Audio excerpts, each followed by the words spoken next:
Hello.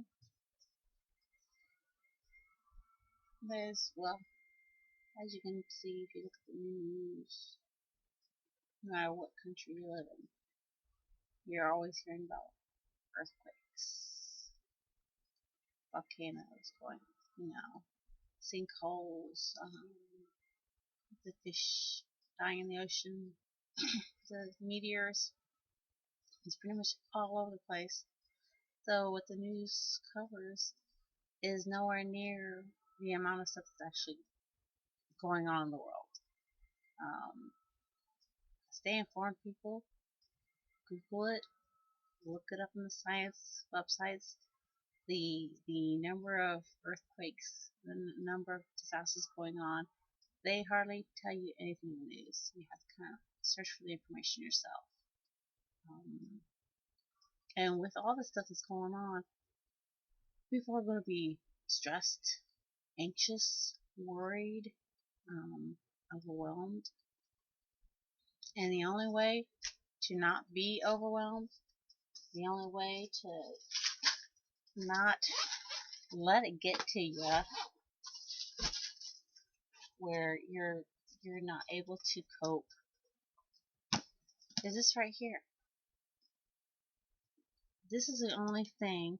This is the only way to get through it is by reading this book. It's the Bible. If you don't have one, hopefully, Bible Gateway on the net. If you live in a country that doesn't have it, they have it in.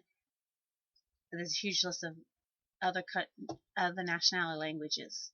Um, if that is if you don't have access to a Bible. Unfortunately, in the United States, fortunately in the United States, we have it in every one of our libraries. I think it's in every hotel room has them by the Gideons. Um, we have access to it anywhere. We're probably the one country where people read it the least. We take it for granted. We have it. It's easy to access, and we have so much freedom to read it. It's something people have maybe in their homes and then never pick up, which is sad.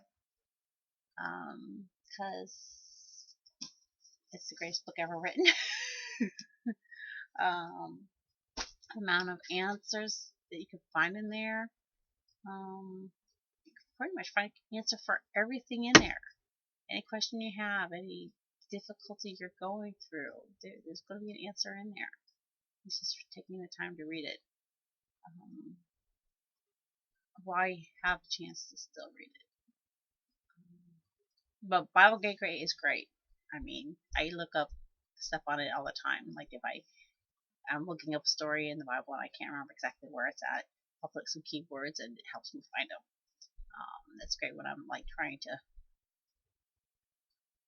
get to know God more and wanting to know what He wants me to learn. And I might be reading something, I'm like, well, I know there's something else that ties into it in a different section. So it's how you kind of can check because a lot of times the Old Testament and New Testament, they kind of tie into each other by a lot. It's hard to explain. Bible scholars who studied their whole life explain it better than me. It's just me who can't memorize it as well as other people. If I can recognize that Old Testament and New Testament tie in to each other quite a bit, anyone can figure that out. So try it, read it. Don't give up because it's like you want to know God, read the Bible. Talk to Him.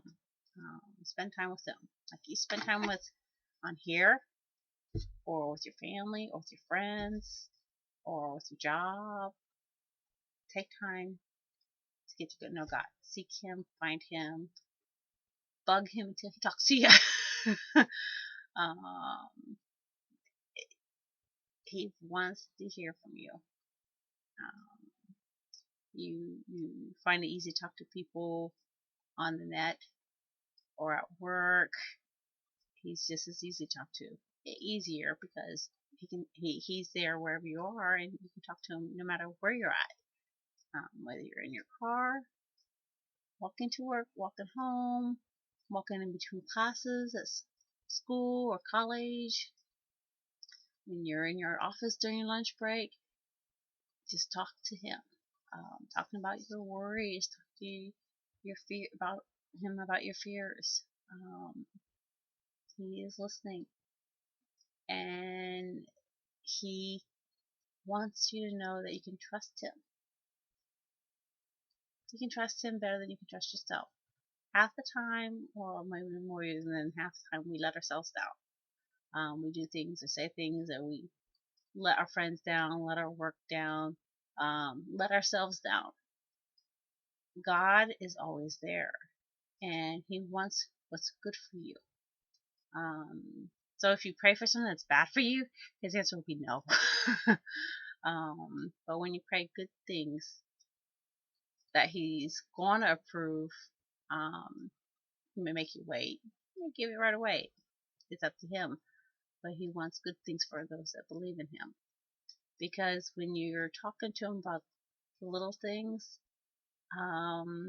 he likes to show his presence in your life. He likes to show that he is there. It helps you get through the day. It helps you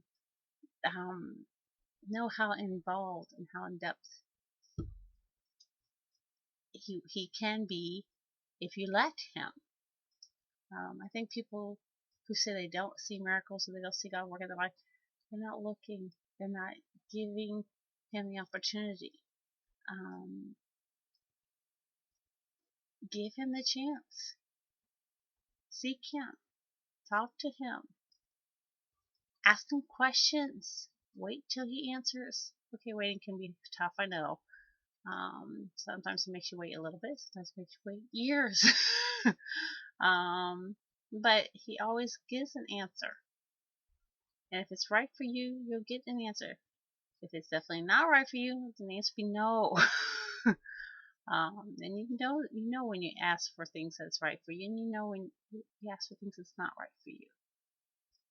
Because in the Bible, God will never go against his nature. God's nature is perfect, God's nature is holy, and God's nature is right. Which means if you ask for something that is breaking the Ten Commandments or breaking his will, guarantees he'll say no. So talk to him and realize when he's telling you no on something that you shouldn't have in your life, it's because he cares about you and he loves you, and he's not going to give you something that's wrong for you, even if you want it, because he only wants the best for you. And he wants you to know that you can trust him. There's so many people in your life that you meet that you feel like you can't trust, can't talk to. God you can trust, God you can talk to. He doesn't have call waiting. He doesn't have an answer machine, because he always hears, he always listens, and he always answers. So why don't you talk to him today? While today is still today. Because he's waiting. He's waiting to hear from you. It's not like there's anything you have to say to him that he doesn't already know about. But the point is, he wants you to take the time to make the choice, to make him your choice of deliberately talking to him, deliberately seeking him, and here mentally. Get in the habit of it, because you'll find it's a good habit. So many times we have bad habits for ourselves. It's a good habit. And it may take time to get used to change yourself out of bad habits into a good pattern. But it's something well worth the effort and the time that you take into it.